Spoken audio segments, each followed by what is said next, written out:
The air in St. Francisville hung thick that October morning, the kind of heat that made men's collars stick and women's faces shine beneath their bonnets. Sheriff Clayton Moss stood at the iron gates of Elderbrook Plantation, squinting through the haze at the white columns of the manor house rising like tombstones against the grey sky. Behind him, Deputy Harlan Price shifted his weight from boot to boot, wiping sweat from his upper lip. "Ain't right, Sheriff," Harlan muttered. 3 days now. "Man like the Colonel don't just walk off." Clayton didn't answer. He'd known Thaddeus Whitford for near 20 years, watched him build Elderbrook from timber and ambition into one of the most profitable sugar operations between Baton Rouge and New Orleans. The Colonel was many things. Proud, ruthless, unforgiving, but careless wasn't one of them. The gates groaned as they pushed through. The grounds stretched silent before them, rows of sugarcane bending in the breeze like mourners at a funeral. Not a soul worked the fields. The quarter-houses stood empty, doors hanging open, cook-fires cold. Even the hounds were gone. "Where is everyone?" Harlan's voice cracked slightly. Clayton's jaw tightened. "That's what we're here to find out." They approached the main house slowly, boots crunching on the gravel drive. The veranda wrapped around the structure like a noose, its white paint peeling in long curls. The front door stood ajar. Clayton pushed it wider with the barrel of his rifle. Inside, dust motes floated through shafts of pale light. The grandfather clock in the hall had stopped at 3:17. The Colonel's study was untouched, ledgers open on the desk, a glass of bourbon still sitting beside an unlit cigar. Everything looked ordinary, too ordinary. Like a stage set waiting for actors who would never return. "Sheriff." Harlan's voice came from upstairs, tight with something Clayton didn't like. He took the stairs 2 at a time. The bedroom door was open. Harlan stood frozen in the doorway, pointing. The bed was made with military precision, corners tucked sharp as blades. "Tell me in the comments which country you are from and what you thought of this story. And if this story made an impression on you, subscribe to the channel so you don't miss any future stories." On the chair beside it sat the Colonel's clothes, folded neatly. Shirt, trousers, vest, all arranged as if he'd simply stepped out of them and walked away naked into the night. His boots stood side by side on the floor. Clayton knelt, running his fingers over the leather, bone dry. He moved to the window, looked out at the fields below. The ground was still dark from last night's rain, puddles gleaming between the cane rows. "He didn't leave through here," Clayton said quietly. "Then where—" A sound stopped them both, faint, rhythmic, like breathing, but not quite. It came from somewhere below, somewhere deep in the house's bones. They found the source in the kitchen. A young woman sat at the scarred wooden table, her hands folded in her lap, her eyes fixed on nothing. She wore a simple grey dress, her hair wrapped in a faded red cloth. She was perhaps 20, perhaps 30, suffering aged people in ways that made counting years impossible. "Ma'am!" Clayton approached slowly. "Ma'am, can you hear me?" Her eyes didn't move, but her lips did. "He's in the earth now," she whispered. "Where he put my baby. Where he put so many." Harlan stepped back. She's touched. Grief or worse. But Clayton saw something in her stillness that wasn't madness. It was certainty. The kind that came from witnessing something that broke the mind's ability to doubt. "What's your name?" he asked gently. "Celia." Her voice was hollow as a dried gourd. "I was Abigail's friend, since we were children, since before this place had a name." "Abigail!" Clayton pulled out a chair, sat across from her. "Tell me about Abigail." Celia's eyes finally moved, focusing on him with such sudden intensity that he nearly stood back up. "You won't find him, Sheriff, not the way you're looking. He belongs to something older than your laws now, something that remembers every drop of blood that fed these fields, every child sold away, every back broken under his whip. You want to know where the Colonel went?" Her finger pointed toward the window, toward the fields beyond. "Ask the earth. It's been hungry a long time. The rhythmic sound grew louder. Not breathing, Clayton realized. Footsteps, soft, bare feet on wooden floors. Both men turned. The hallway behind them was empty, but the sound continued, moving through the house like a heartbeat, coming from everywhere and nowhere. "She walks," Celia whispered.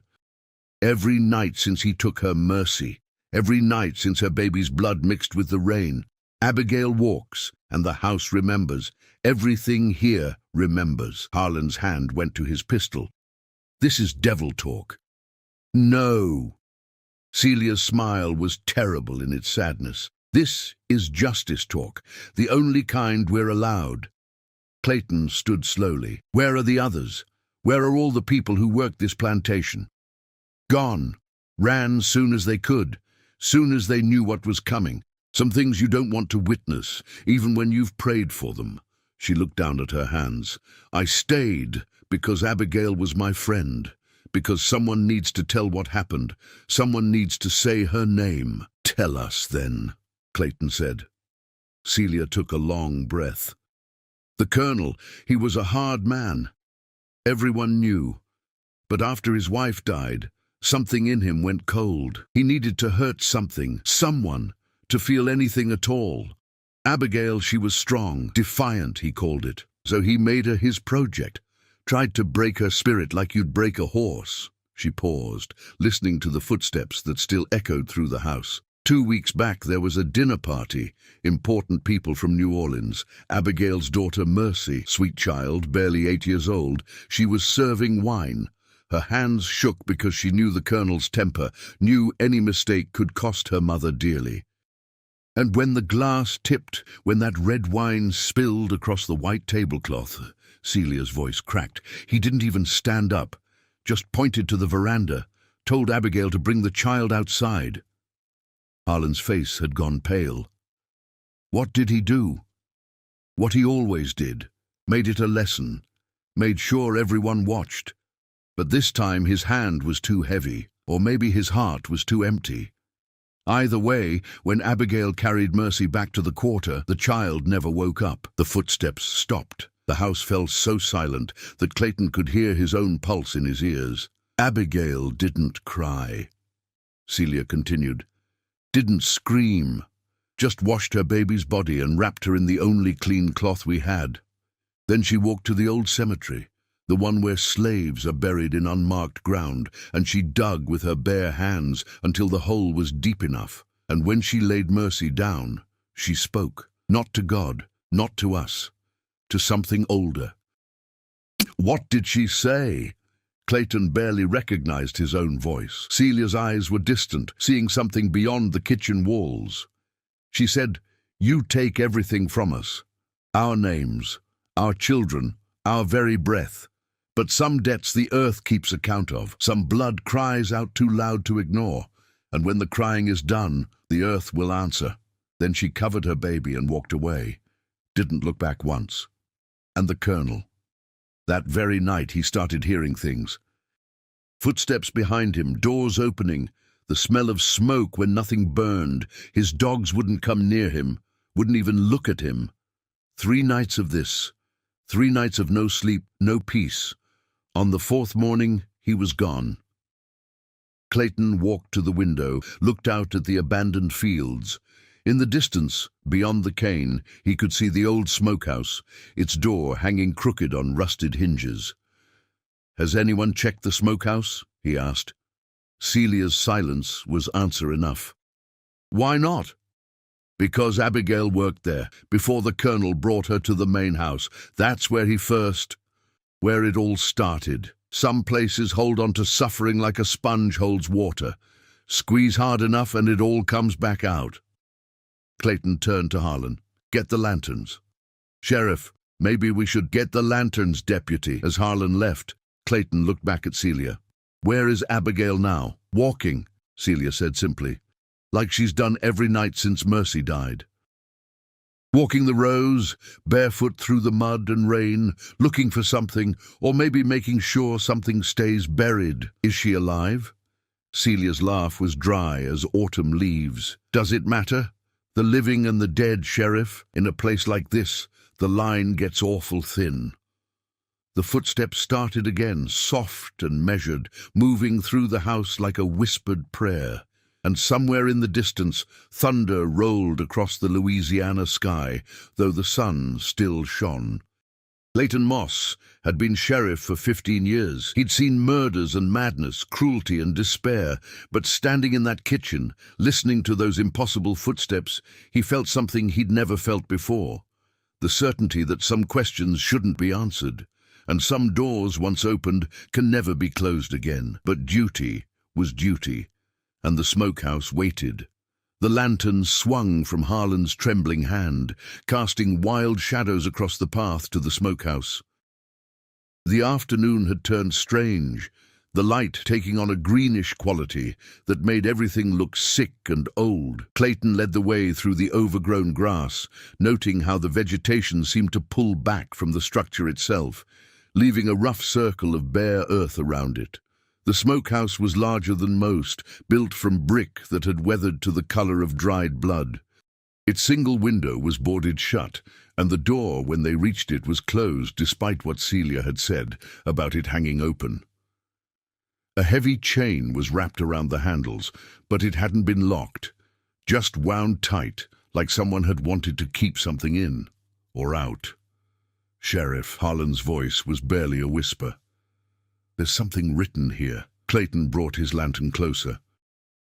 Scratched into the brick beside the door, crude but deliberate, were words in a language he didn't recognize, but below them, in English, someone had carved, "The earth keeps account." His hands were steady as he unwrapped the chain, though his heart hammered against his ribs. The metal was cold despite the heat, and where it had touched the door, the wood was blackened as if by fire. "On 3, Clayton said. 1, 2. He pulled the door open. The smell hit them first. Not decay, which they'd both expected, but smoke. Old smoke, the kind that had soaked into wood and brick over years of use. But underneath it, something else. Something sweet and wrong, like flowers rotting in standing water. The interior was larger than it appeared from outside, the ceiling lost in shadows that the lantern light couldn't quite penetrate.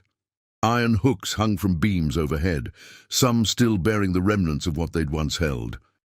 The walls were stained black from decades of smoking meat. In the center of the floor sat a ring of stones, and within that ring, ash, white ash, fine as powder. But it was the walls that made Harlan step back, cross himself, and whisper a prayer his mother had taught him as a child. They were covered in marks, not random scratches, but deliberate symbols carved deep into the brick. Circles within circles, lines that curved and intersected, patterns that hurt to look at too long. And everywhere between the symbols, names, dozens of names, hundreds maybe, carved in hands, both steady and shaking, large and small. "Dear God," Harlan breathed. Clayton moved closer, running his fingers over the carvings. The brick was cold, colder than it should have been. The names were African, many of them, languages he couldn't speak. But interspersed were others he recognized. Biblical names given by masters to people who'd had their true names taken away. And there, near the center of one wall, carved deeper than the rest, mercy. "This is a shrine," Clayton said quietly. "A memorial." "To what?" "To everyone who suffered here, everyone who died here." He pointed to the ash circle. "And someone's been keeping it active." Harlan's lantern swept across the floor and he froze. "Sheriff, look!" Beside the ash ring, barely visible against the dark brick floor, was a shape. Clayton knelt, brushing away the dust that had settled over it. His breath caught. It was a perfect outline of a man, burned into the brick as if someone had laid down and been consumed by fire, hot enough to leave their shadow behind. The figure was on its back, arms outstretched, mouth open in what might have been a scream, and around one finger of the burned shadow, a thin band of gold. Clayton's hand went to his pocket, pulled out the telegram that had brought him here 3 days ago. The colonel's wife, before she died, had mentioned in her will a wedding ring, a ring that had belonged to her husband's father and his father before him, a ring the Colonel never removed. "It's him," Harlan whispered. "It's the Colonel." "Was him," Clayton corrected, his voice hollow. They heard it then, a sound from outside, not footsteps this time, singing, low and mournful, the kind of song that carried grief in every note. Clayton stood slowly, moved to the doorway. The sound was coming from the fields, from somewhere deep in the rows of sugarcane. "We should go," Harlan said. "We should get help, bring more men." "And tell them what? That we found a shadow on the floor?" Clayton shook his head. "We need to find Abigail. She's the only one who can tell us what really happened." "The only one alive, you mean?" Clayton didn't answer, because he wasn't sure anymore what alive meant in a place like this. They left the smokehouse, and Clayton took care to wrap the chain back around the door handles exactly as they'd found it. Some instinct told him that whatever was in there needed to stay contained, even if it was only memory and ash. The singing grew louder as they walked toward the cane fields. It wasn't in English, but the emotion transcended language. It was a lament, a dirge, a song of mourning that had been sung in various forms across oceans and centuries. It was the sound of loss given voice. The cane was taller than a man, thick enough to hide an army. They pushed through, following the sound, their clothes snagging on the sharp leaves. The light had grown dimmer, though sunset was still hours away. The sky above had turned the color of a bruise. They found her in a clearing where the cane had been cut away in a perfect circle. She knelt in the mud, her white dress soaked through and stained with earth. Her hands moved rhythmically, digging, though there was nothing to dig, just bare earth and stubborn roots. Her face was turned away, but Clayton knew her immediately. She matched every description he'd been given. Tall and thin, her shoulders straight despite everything that had tried to break them. Her hair was wrapped in cloth, the color of dried blood. "Abigail," he said gently. She didn't stop digging, didn't acknowledge them at all. "Abigail, I'm Sheriff Moss. We found the smokehouse. We found his shadow," she said, her voice clear and strong. "You found where the earth took him back." Clayton exchanged a glance with Harlan. "Ma'am, I need you to tell me what happened to Colonel Whitford." "What happened?"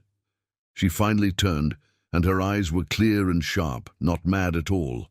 That somehow made it worse. "What happened is what was always going to happen, Sheriff. The earth has patience that men don't understand. It waits, it remembers. And when the debt gets too heavy, when the blood cries out too loud, it collects. That's not an answer." "No." She smiled, and it was terrifying in its gentleness. "It's the truth. But I'll give you your answer if that's what you need for your report. For your law that never protected my daughter, never protected any of us." She stood, brushed the mud from her hands. In the fading light, she looked almost translucent, as if she was becoming part of the mist that was rising from the ground. "The night Mercy died, I buried her in the old cemetery. I spoke to the old gods, the ones our grandmothers remembered, the ones that crossed the ocean in our blood when our names couldn't. I asked for justice, Sheriff, not revenge, justice, and the earth heard me." Thunder rumbled closer now.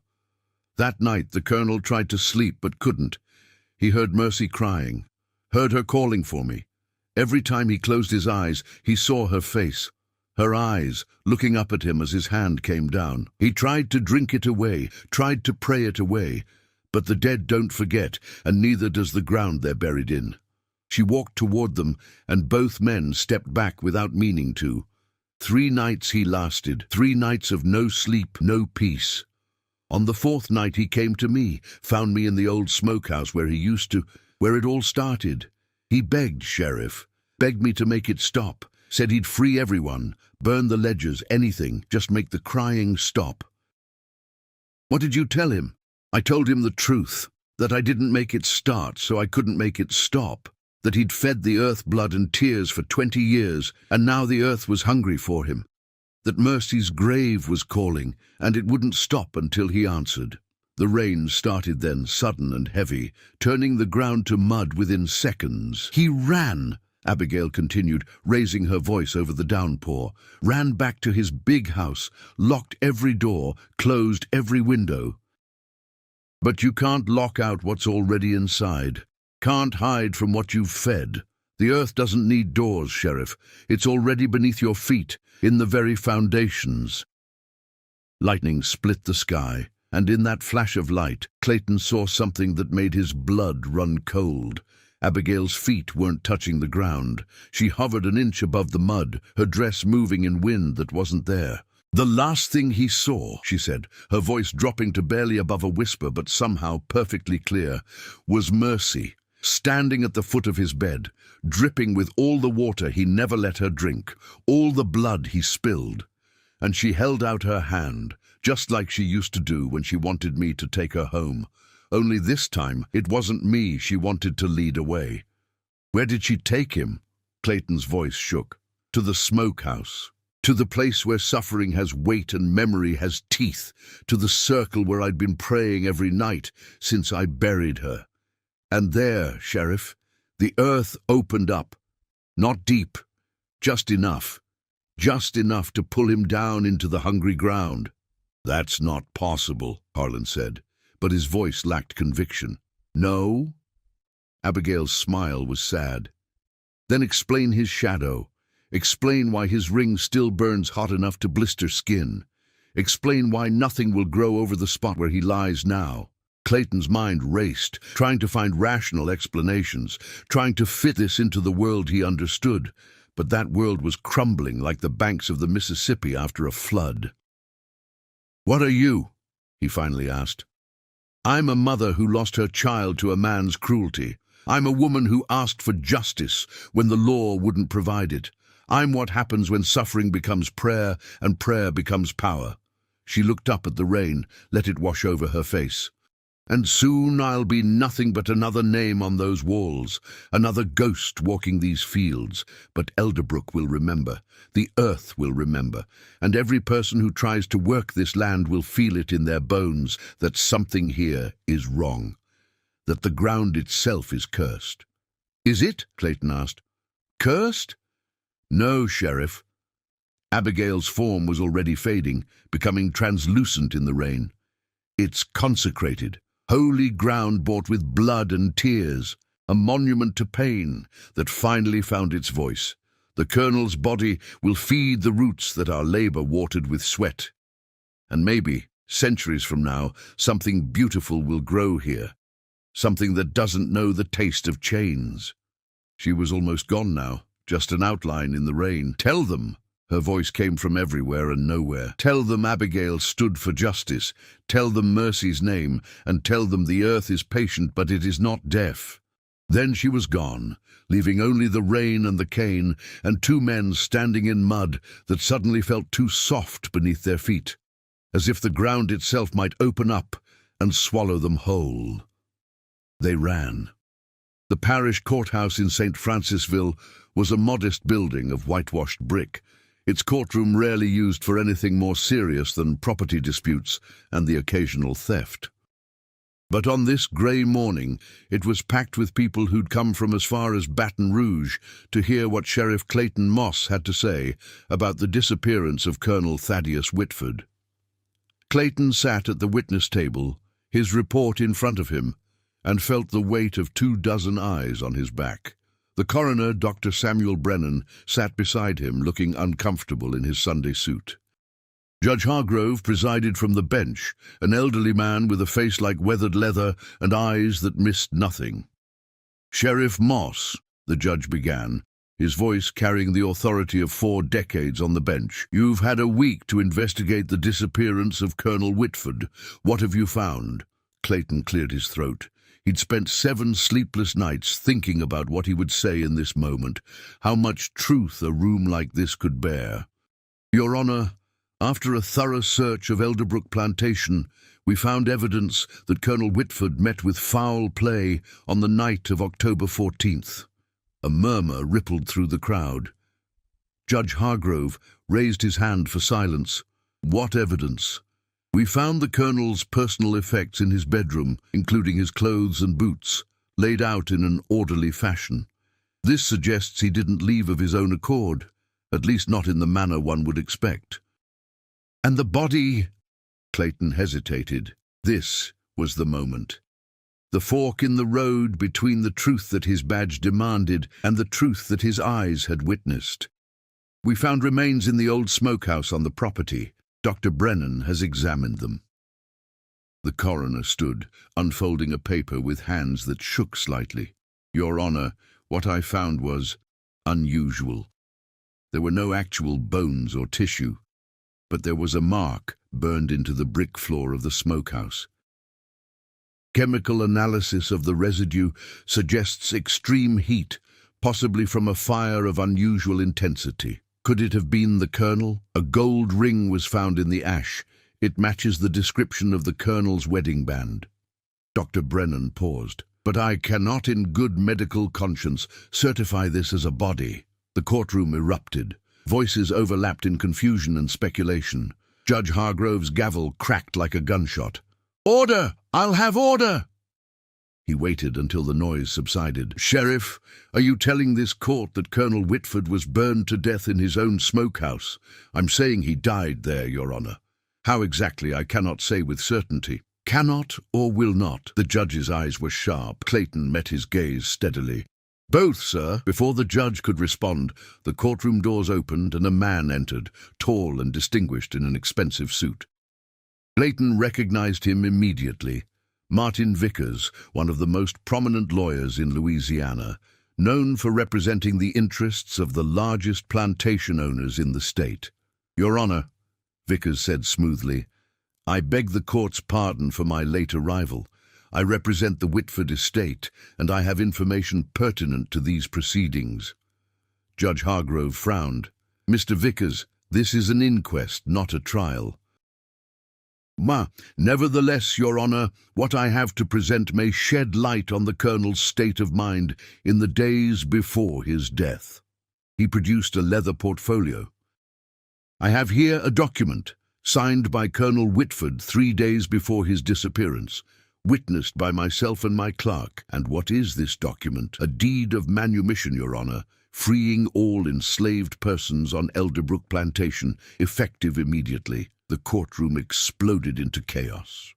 Voices shouted over each other, some in outrage, others in disbelief. Clayton felt his heart hammer against his ribs.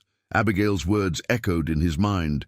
He begged me to make it stop, said he'd free everyone, burn the ledgers, anything.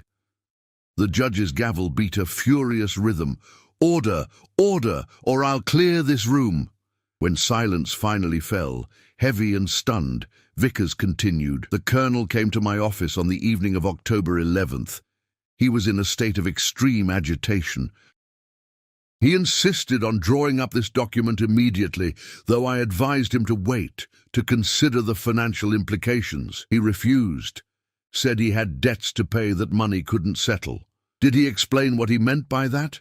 Clayton asked. Vickers turned to him. He said, and I quote, "The ground is coming for me, Martin, the ground I built this place on, and it won't be satisfied with anything less than everything." At the time, I thought he was speaking metaphorically about financial troubles. Now, I'm not so certain. Judge Hargrove leaned back in his chair, his face troubled. This puts a different complexion on matters. If the colonel was in an unstable mental state, "Begging your pardon, Your Honor," a voice called from the back of the courtroom. But I think the colonel was in a perfectly clear state of mind. All eyes turned to see Reverend Thomas Blackwood, the Episcopal minister who'd served the parish for 30 years, standing in the aisle. He was a small man, thin as a reed, but his voice carried a weight that made people listen. "Reverend," the judge said, "do you have something to add to these proceedings?" "I do, sir. The colonel came to see me on October 12th. It was late, well past midnight. He knocked on the rectory door so hard I thought the house was on fire." The Reverend paused, his face grave. He wanted to make confession. A shocked murmur ran through the crowd. Colonel Whitford had been a nominal Christian at best, attending church only when social expectations demanded it. He spent 2 hours on his knees in my study, the Reverend continued, confessing sins that would make the devil himself weep, the cruelties he'd inflicted, the families he'd torn apart, the children he'd...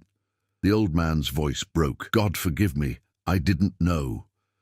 I'd seen him every Sunday for years, shared his table, and I didn't know the depths of his depravity. What did you tell him? Clayton asked quietly.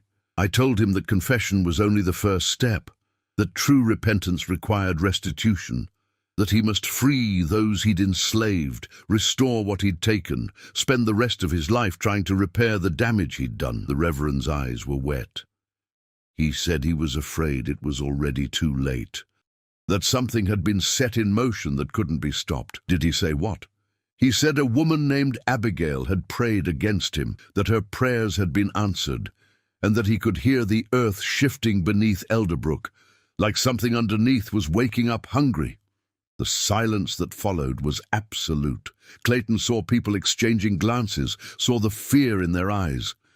In a room full of plantation owners and their allies, the idea that an enslaved woman's prayer could bring down a man like Colonel Whitford was more terrifying than any ghost. Judge Hargrove cleared his throat. Reverend, are you suggesting the Colonel died by supernatural means? I'm suggesting, Your Honor, that there are more things in heaven and earth than are accounted for in our laws and ledgers. I'm suggesting that cruelty has consequences that extend beyond what we can see and measure, and I'm suggesting that what happened to Colonel Whitford might be a warning that this entire system is built on ground that won't hold. That's enough, the judge said sharply. This court deals in facts and evidence, not superstition. Then deal with this fact, the Reverend shot back. Every person who worked Elderbrook has fled. The land itself has turned barren. Nothing will grow there now except red cane, and even that comes up twisted and strange. You want to dismiss what happened as superstition. Fine, but I've lived in this parish my whole life, and I've never seen land reject human touch the way Elderbrook has. Something happened there, Your Honor, something that changed the very nature of the ground. Clayton watched the judge's face, saw the conflict there between rationality and the evidence of his own senses. Everyone in the room had heard the stories by now. The travelers who claimed to see a woman in white walking the fields at night, the animals that refused to enter the property, the way the air itself felt wrong near the plantation, heavy and watchful. Sheriff Moss, the judge said finally, in your professional opinion, what happened to Colonel Whitford? Clayton stood. This was the moment he'd been dreading. He could lie, create a comfortable fiction about an accident, or perhaps suicide. He could protect the rational world they all wanted to believe in, or he could tell the truth as he understood it, incomplete and impossible as it was. Your Honor, I believe Colonel Whitford died as a result of his own actions. I believe the suffering he inflicted on those under his power created a debt that eventually came due. Whether you call that justice, revenge, or divine intervention is a matter of perspective. That's not an answer. No, sir. It's the only answer I have. Clayton picked up his report. I found no evidence of another person directly causing the Colonel's death. I found no weapon, no signs of struggle, no indication that anyone else was in that smokehouse when he died. What I did find was evidence of years of cruelty, of systematic brutalization, of a man who treated human beings as property to be used and discarded.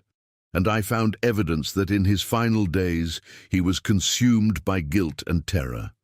He paused, choosing his next words carefully. If I were to speculate, Your Honor, I'd say the Colonel took his own life in that smokehouse, perhaps by setting himself ablaze. But the truth is, I don't know. What I do know is that Elderbrook Plantation is now abandoned.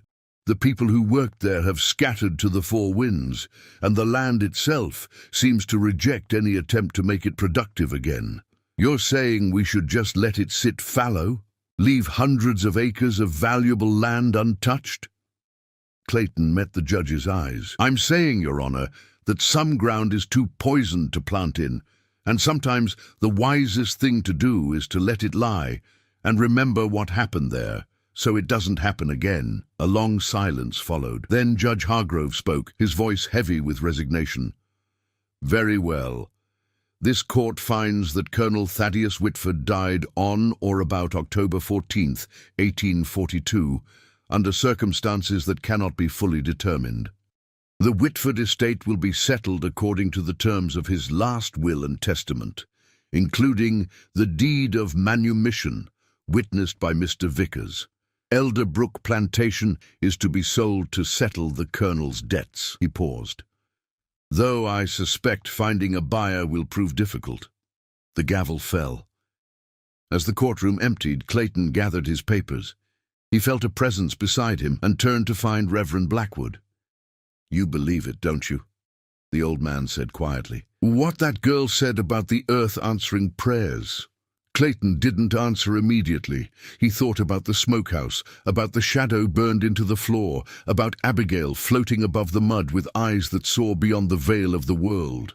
"I believe," he said finally, "that there are debts that transcend our legal system. And I believe that sometimes, when injustice becomes too great, something in the universe corrects the balance. Whether that's God or nature or something else entirely, I can't say. And Abigail? Gone. Vanished the same night we saw her in the cane fields. Some of the freed people say she's still there, walking the rows at night. Others say she finally found peace, that she and Mercy are together somewhere beyond the reach of men, like Colonel Whitford." The Reverend nodded slowly. "I pray they're right. I pray that somewhere, somehow, there is justice for the least of these." He looked at Clayton with ancient, weary eyes. "But I fear that what happened at Elderbrook is just one small correction in an ocean of wrongs. And I fear what might happen if that ocean ever decides to rise." Clayton had no answer to that. He left the courthouse and walked out into the cold October sunshine, feeling the solid ground beneath his feet and wondering, just for a moment, how solid it really was. Behind him, the courthouse bell tolled the hour, its sound carrying across the parish like a warning, or a prayer, or both. The winter came early that year, bringing with it a cold that seemed to seep up from the ground itself.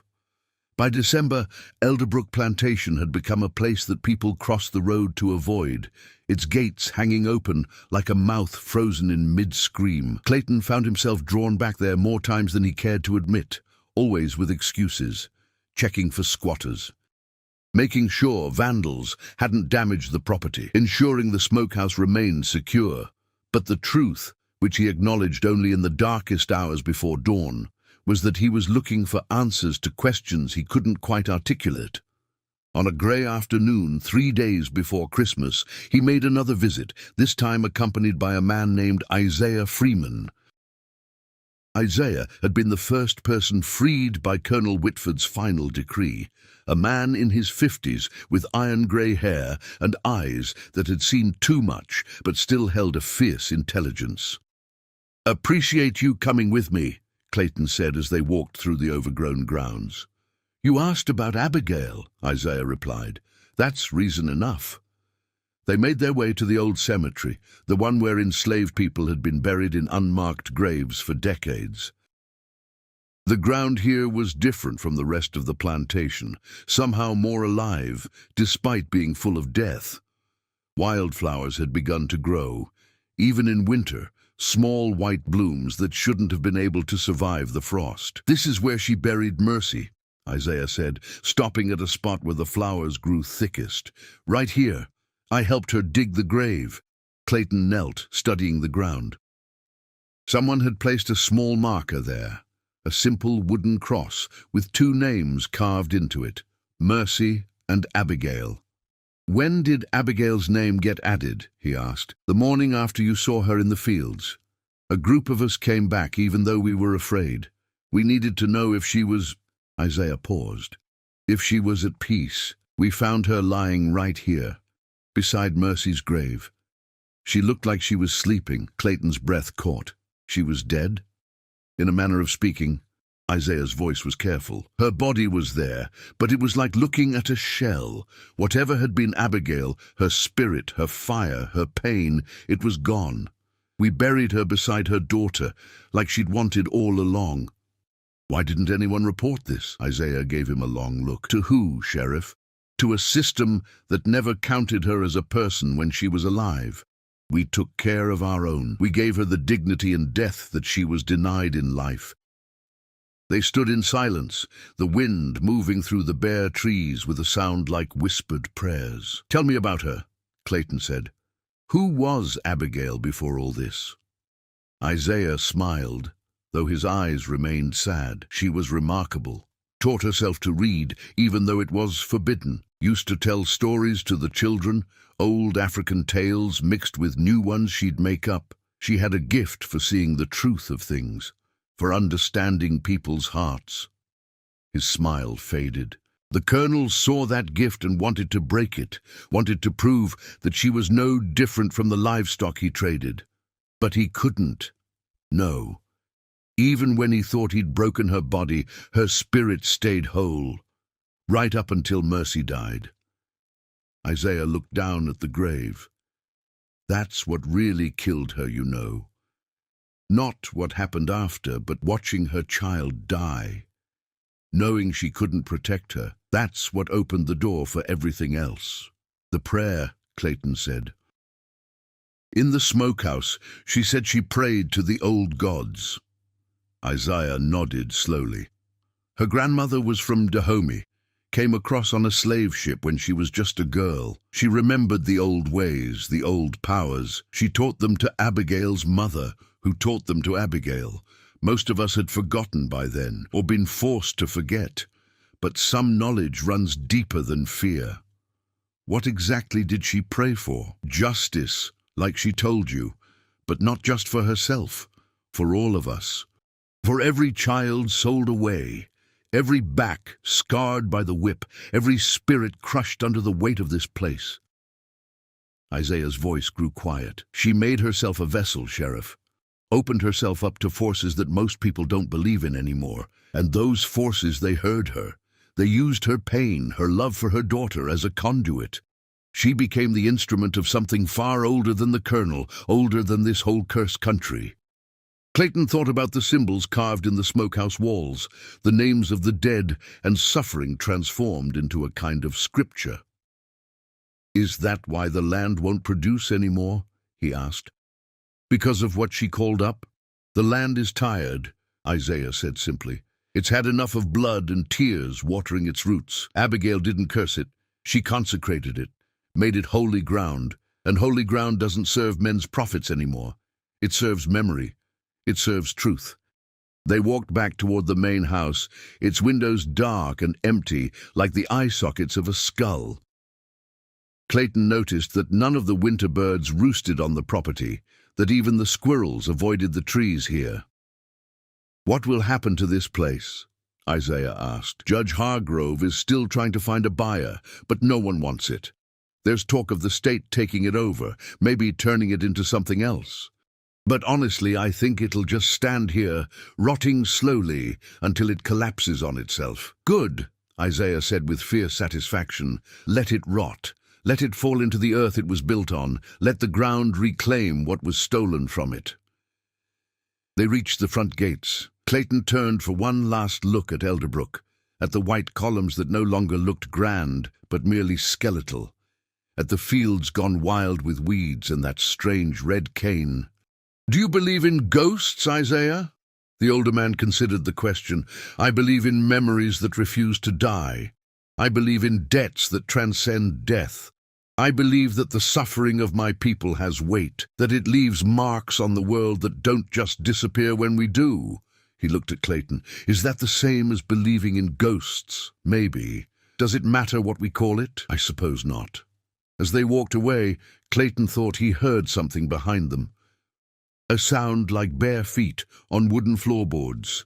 He didn't turn around. Some things he'd learned were better left unseen. That night, back in his small house in St. Francisville, Clayton wrote a letter to the state commissioner. He recommended that Elderbrook Plantation be declared unsalvageable, that the land be allowed to return to wilderness, and that a small memorial be erected at the cemetery to acknowledge the people who'd lived and died there. He knew the letter would likely be ignored, that someone with money and ambition would eventually try to tame Elderbrook again. But he'd done what he could. He told the truth, as much of it as the world was willing to hear. Before he sealed the letter, he added one final paragraph. "It is my considered opinion that Elderbrook Plantation should serve as a reminder of the costs of cruelty and of the debts that persist long after we think accounts have been settled. Some ground, once poisoned, cannot be reclaimed by simply planting new crops. It must be allowed to heal in its own time, if healing is even possible. And we must remember what happened there, not to assign blame to the dead, but to ensure we do not repeat the sins of the past." He signed it, sealed it, and set it aside to mail in the morning. Outside, snow had begun to fall, rare for Louisiana. Through his window, he could see the flakes drifting down in the lamplight, soft and silent. Somewhere in the distance, a church bell tolled the hour. Clayton thought of Abigail lying beside her daughter in the earth, finally at rest. He thought of the colonel's shadow burned into brick. He thought of all the names carved in those smokehouse walls, all those lives reduced to memory and marks on stone. And he thought about Isaiah's question. Did it matter what they called it? Ghosts or memory? Justice or revenge? The natural order correcting itself, or something far stranger and older, rising from depths that reason couldn't fathom. In the end, perhaps all that mattered was that it happened, that somewhere, in some small way, the balance had shifted, that one man's cruelty had met its limit, and that limit had been enforced not by law, which had failed, but by something law could never touch. The earth, patient and hungry, keeping its own accounts. Clayton went to bed that night and slept soundly for the first time in months, untroubled by dreams. But in the morning, when he went to mail his letter, he found his boots covered in red mud. Though it hadn't rained and he hadn't left his house, the mud was still warm. Spring came reluctantly to Louisiana that year, as if nature itself was uncertain about what to make of the changed landscape. By April, the attempts to sell Elderbrook had officially ceased. The property sat in legal limbo, too controversial to sell, too expensive to maintain, slowly surrendering to the creeping wilderness. But the story of what happened there had begun to spread, whispered in kitchens and shouted in pulpits, told in a dozen different versions by a dozen different voices. Some said it was divine judgment, others called it superstition and coincidence, but everyone agreed on one thing: something had shifted. Clayton noticed the change in small ways at first. Conversations that stopped when he entered a room. Questions from other sheriffs in neighboring parishes about unusual occurrences on their plantations. Reports of enslaved people who seemed less afraid, as if they'd glimpsed a possibility that hadn't existed before. On a warm evening in May, he received an unexpected visitor. Celia, Abigail's friend, who'd been the first to speak to him at Elderbrook, arrived at his office just as he was closing for the day. "Sheriff Moss," she said quietly, "I need to show you something." She looked different than when he'd last seen her, healthier, stronger. There was light in her eyes that hadn't been there before. "What is it?" he asked. "People are coming," she said, "to Elderbrook. Freedmen and women from all over Louisiana. They're making pilgrimages to the cemetery, to Abigail's grave." Clayton felt a chill, despite the warm air. Why? Because word has spread about what she did, about how she stood against the colonel and won. People are calling her a saint, a martyr. They're bringing their own stories of suffering, their own prayers for justice. They're leaving offerings at her grave. What kind of offerings? Flowers, pieces of broken chains, names carved on pieces of wood, things they want remembered, things they want avenged. Clayton stood quickly. "Celia, this could be dangerous. If the wrong people find out—" "The wrong people already know, Sheriff. That's why I'm here." She leaned forward, her voice urgent. There are plantation owners who want Elderbrook destroyed completely, burned to the ground, the cemetery plowed under, every trace of what happened there erased. They're afraid of what it represents. When? Tomorrow night. A group of them are planning to ride out there, set fires, tear down the cemetery markers. They want to make sure Abigail's grave can never be found. Clayton grabbed his hat. I'll get men together, form a watch. No. Celia's hand on his arm stopped him. I didn't come here for that. I came to tell you to stay away. What's going to happen tomorrow night needs to happen without interference. He stared at her.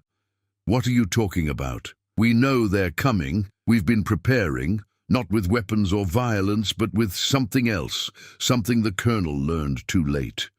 She smiled, and it reminded him unnervingly of Abigail's smile that day in the rain. We're going to pray, Sheriff, all of us. We're going to gather at that cemetery, and we're going to call on the same powers Abigail called on, and we're going to ask the earth to protect what's holy. Celia, this is madness. Those men will be armed. They'll find out that some ground cannot be desecrated a second time, that some places have protection that bullets can't break. She squeezed his arm. I'm telling you this out of respect, Sheriff.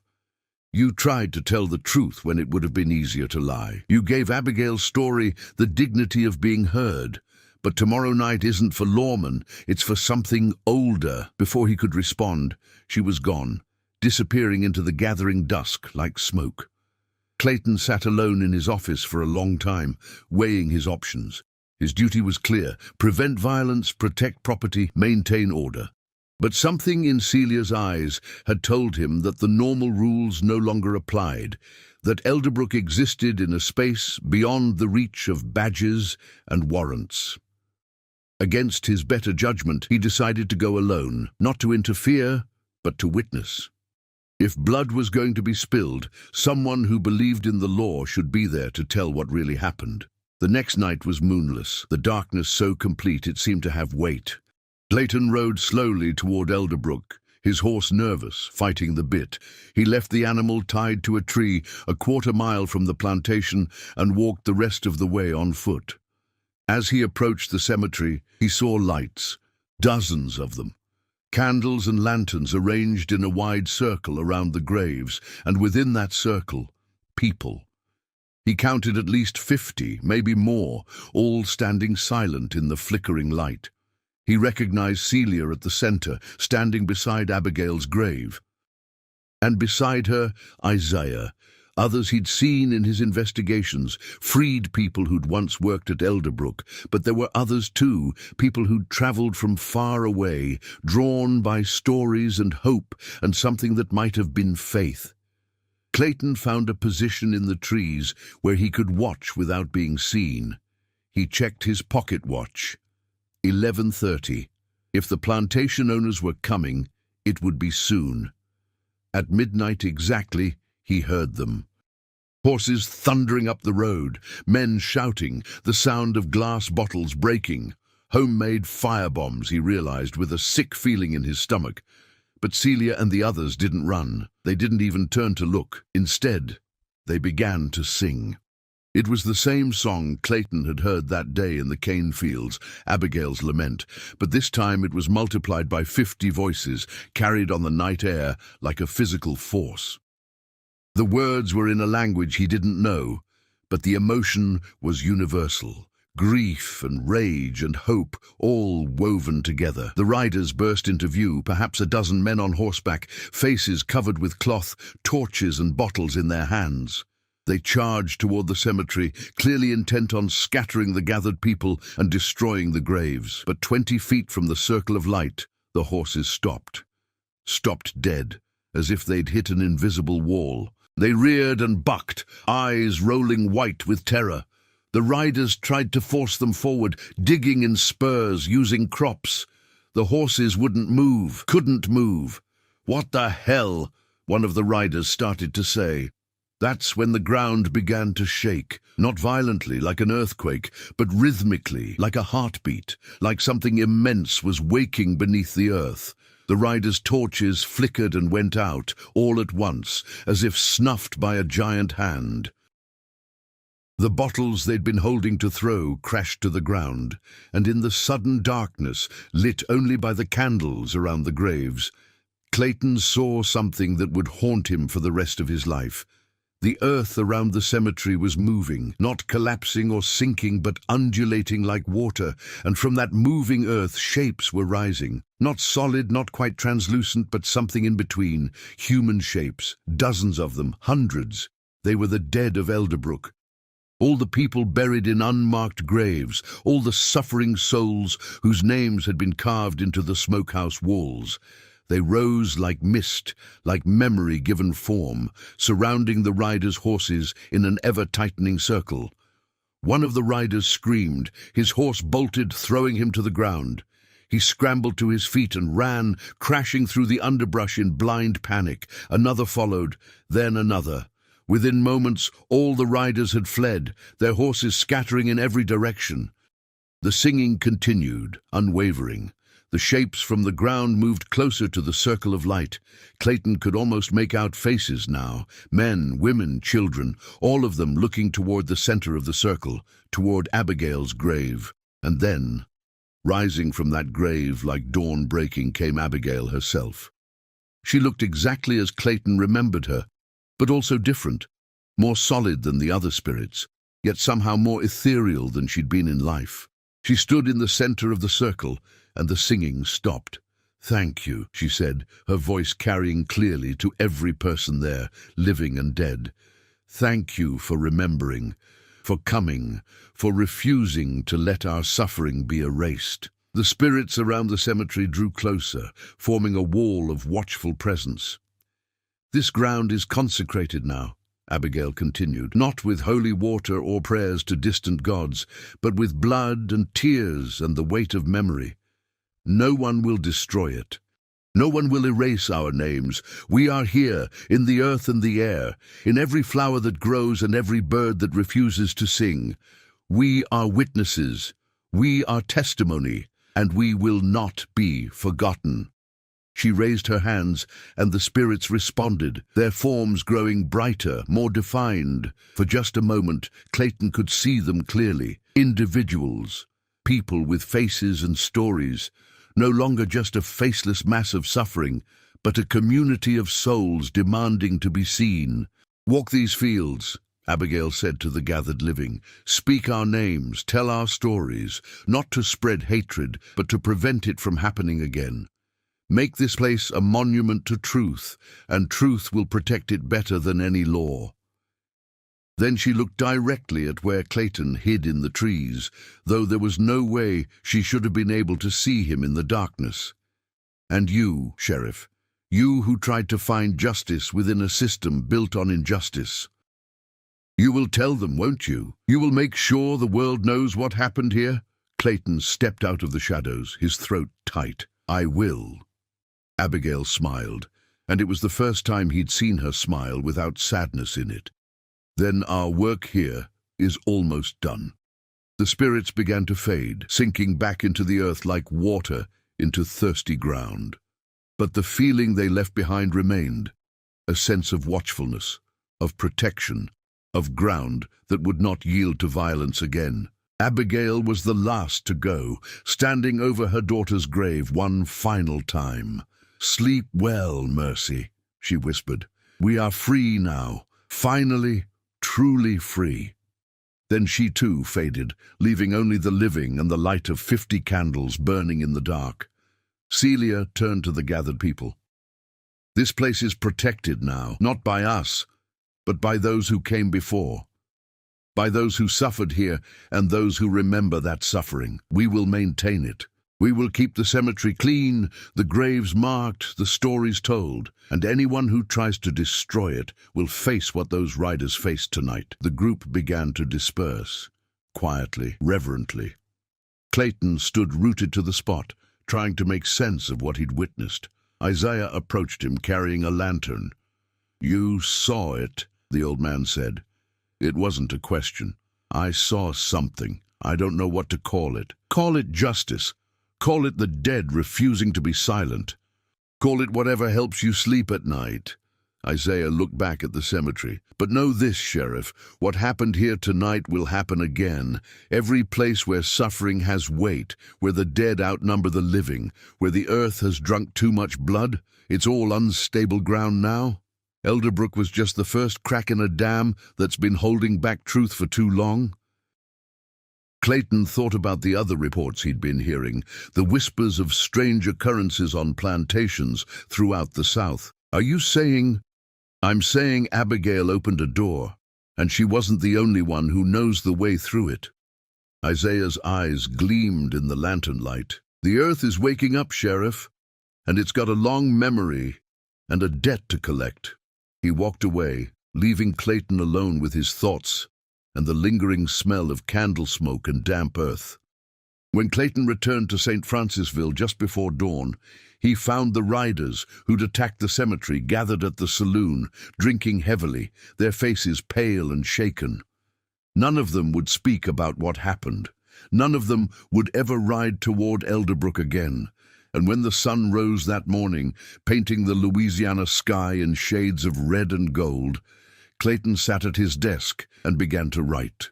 Not a report for the court or a letter to the state commissioner, but a true account of everything he'd witnessed, everything he'd learned. He didn't know if anyone would believe it, didn't know if it would change anything.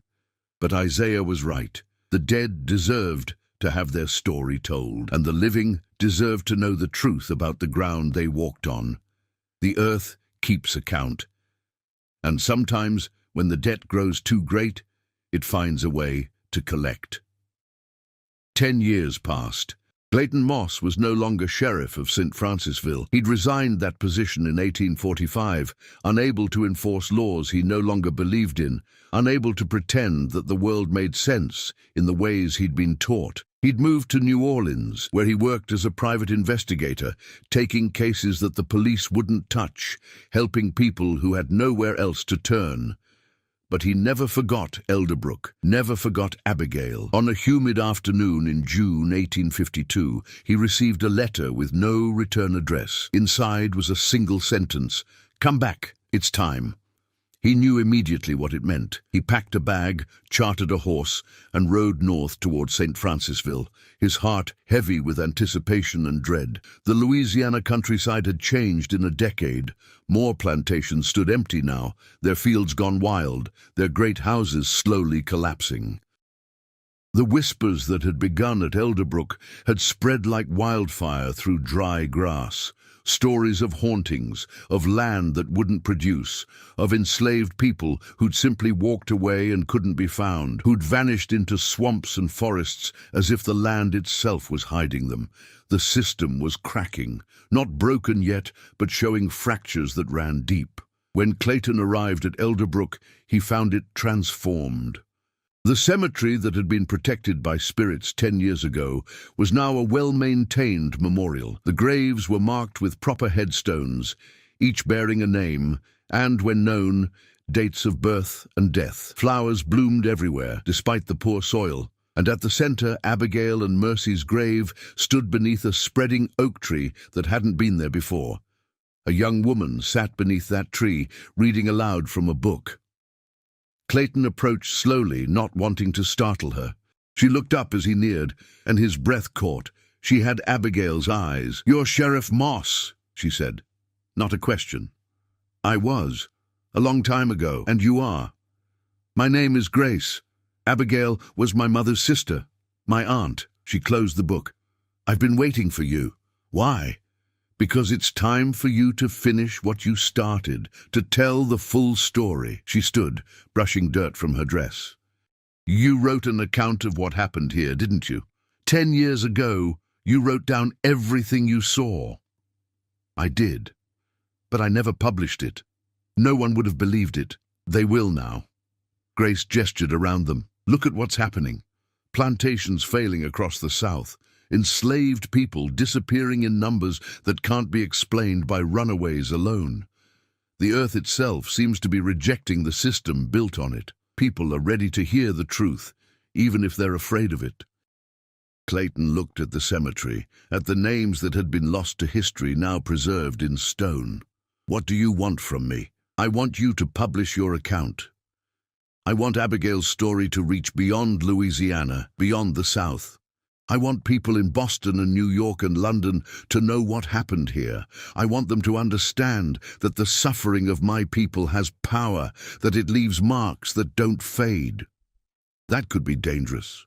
For you, for everyone who helped. We're already in danger, Grace interrupted. We've been in danger our whole lives. But now we have something we didn't have before. Hope, the knowledge that suffering doesn't just disappear, that it accumulates until it breaks through. That's worth the risk. She handed him a leather satchel. Inside were dozens of documents, testimonies from people who'd worked at Elderbrook, letters from Abigail that had been hidden away, even pages from the Colonel's own journals that revealed the depths of his cruelty. I've been collecting these for years, Grace said, building a complete record. Your eyewitness account is the final piece. Together, they tell a story that can't be ignored or dismissed. Clayton took the satchel, feeling its weight. Not just paper and ink, but the weight of responsibility. What happened to Isaiah, he asked, and Celia? Isaiah died last winter, peacefully in his sleep. Celia still lives in Baton Rouge. She runs a school now, teaching freed children to read and write, teaching them their history. Grace's smile was bittersweet. They both saw this project started. They both believed it would matter. And you? What happens to you after this story comes out? I don't know. Maybe nothing. Maybe everything. She looked at Abigail's grave. My aunt stood against impossible odds. She faced a man who held the power of life and death over her, and she didn't back down. How can I do less? How can any of us? Clayton spent 3 days at Elderbrook, walking the grounds, reviewing the documents Grace had collected, making sure his account was as accurate and complete as possible. He interviewed people who'd known Abigail, who'd witnessed the Colonel's cruelty, who'd felt the ground shake that night 10 years ago. On his last evening there, he sat alone at Abigail's grave as the sun set, painting the sky in shades of purple and gold.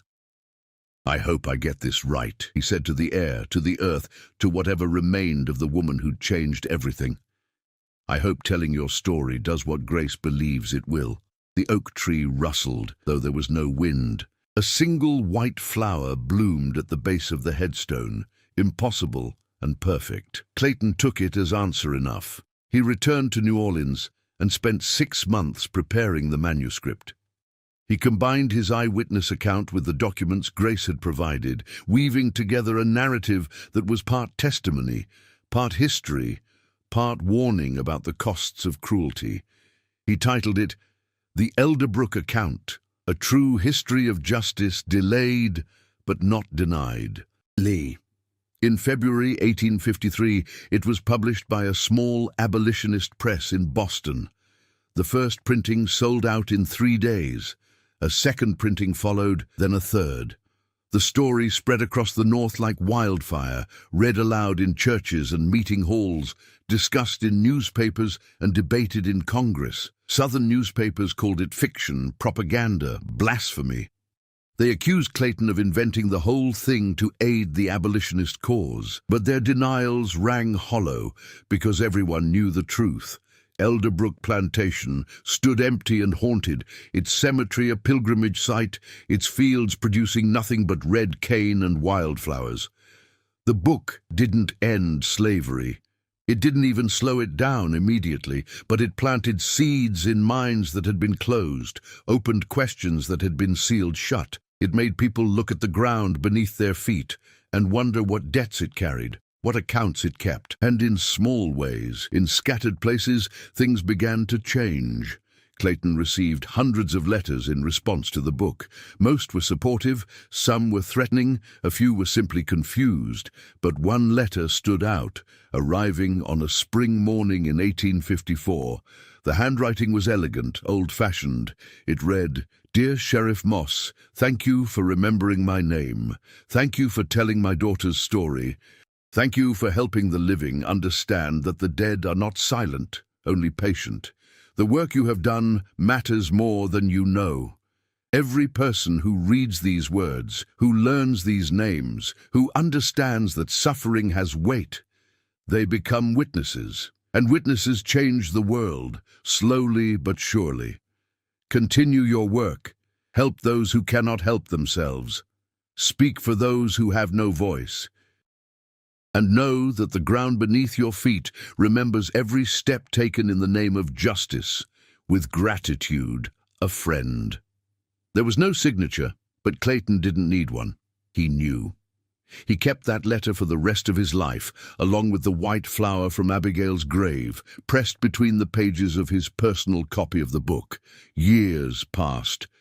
The country moved toward civil war, driven by conflicts that had been building since before Elderbrook, since before Abigail, since the first ship brought enslaved people to American shores. Clayton watched it all unfold, knowing that his book was just one small voice in a chorus of resistance that had been singing for centuries. He died in 1867, 2 years after the war ended, 2 years after slavery was officially abolished. His last words, spoken to the nurse who attended him, were, "Tell them the earth remembers, tell them Abigail's name." But the story doesn't end there. Today, more than a century and a half later, Elderbrook Plantation stands as a historical site. The mansion is gone, collapsed into itself decades ago, but the cemetery remains, carefully maintained by descendants of those who were enslaved there. The names on the headstones have been joined by new markers, commemorating people whose graves were never found, but whose names deserve to be spoken. And at the center, beneath an oak tree that locals say grew impossibly fast, stands a monument. It bears 2 names, Abigail and Mercy, and below those names, an inscription. Here lies a mother who loved her daughter more than life itself, and who taught the earth to remember suffering. May her story never be forgotten. May her justice echo through time. People come from all over the world to visit. Some bring flowers, some bring broken chains, symbols of freedom fought for and won. Some simply stand in silence, paying respect to a woman who stood against impossible odds and won a victory that transcended her own life. On quiet nights, locals say you can still hear singing in the fields, not mournful anymore, but something closer to celebration. The sound of voices that refused to be silenced, that turned suffering into power, that changed the very ground they walked on. And sometimes, on mornings after rain, visitors find white flowers blooming on Abigail's grave, flowers that shouldn't be able to grow in Louisiana soil, that don't match any species in the botanical records, flowers that appear and disappear like gifts from somewhere beyond the reach of science. The earth keeps account, the dead remember, and some stories once told become eternal. Clayton Moss's book is still in print, still read by students of history and anyone who wants to understand that justice sometimes comes from unexpected places, that the oppressed have powers that the powerful can never fully comprehend, and that the ground beneath our feet holds memories that refuse to die. Elderbrook Plantation stands as a reminder, a monument to suffering acknowledged, to justice delayed but ultimately delivered, to the truth that some debts transcend death and time.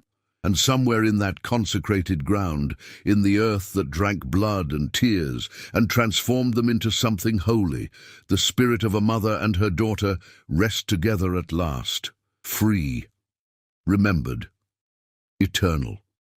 This is the story of Abigail. This is the story of Elderbrook. This is the story the earth tells to anyone willing to listen, that cruelty has consequences, that suffering has power, and that some forms of justice cannot be stopped by laws or violence or time itself. Remember her name, tell her story, and know that the ground you walk on remembers everything, forgets nothing, and sometimes, when the debt becomes too great, it rises up to collect what's owed. Some days feel off, like I'm standing but still falling. A little pain, a little tired, and no one to tell it all to. There are days that feel unsteady, like I'm drifting out of place. Every step just feels so heavy, with a smile I have to fake. A little hurt I keep inside me, a little weight I always hide, and 1,000 quiet worries I've been holding deep inside. There's no one here to tell it to, no one who would understand. So I carry all these feelings like they're slipping through my hands. A little broken, little lost, trying hard to just get through. All these nights I stay awake with everything I never say to you. I keep walking through the silence like it's all I've ever known. Every crowded room reminds me how it feels to be alone. There's no one here to tell it to, no one who would understand. So I carry all these feelings like they're slipping through my hands. A little broken, little lost, trying hard to just get through. All these nights I stay awake with everything I never say to you.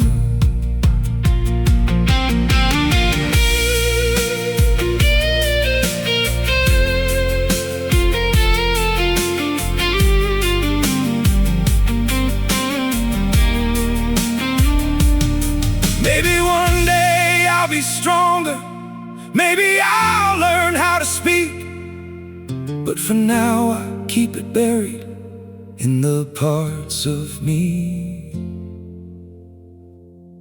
too weak.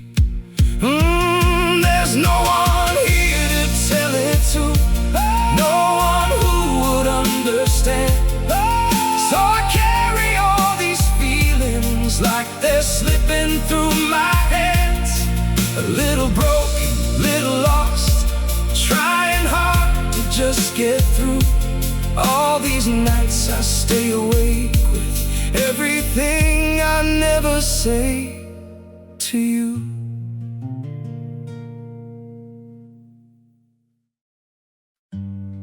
They say just forget, move on like it's easy. But forgetting you feels like remembering someone I've never seen. I've been trying to erase you from the places in my mind, but the harder that I fight it, the more you're hard to leave behind. Every memory keeps slipping through the cracks I try to close, like a face I should remember, but somehow never know. Forgetting you feels impossible, like chasing something I can't hold, like trying to remember someone that I've never even known. I keep reaching through the silence for a past I can't undo, 'cause letting go of what we had feels like losing something true. Every moment turns to fragments, every thought just fades to blue, like I'm searching for a feeling that still only leads to you.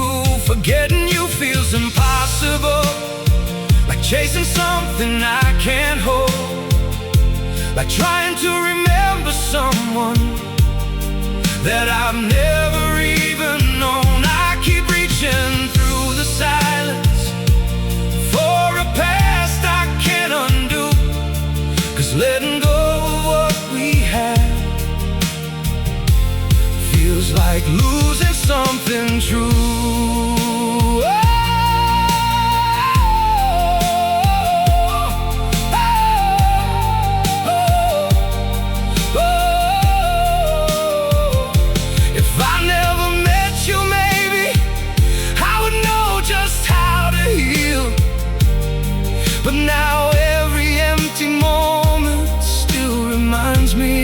what is real. Forgetting you feels impossible, like chasing something I can't hold, like trying to remember someone that I've never even known. I keep reaching through the silence for a past I can't undo, 'cause letting go of what we had feels like losing something true.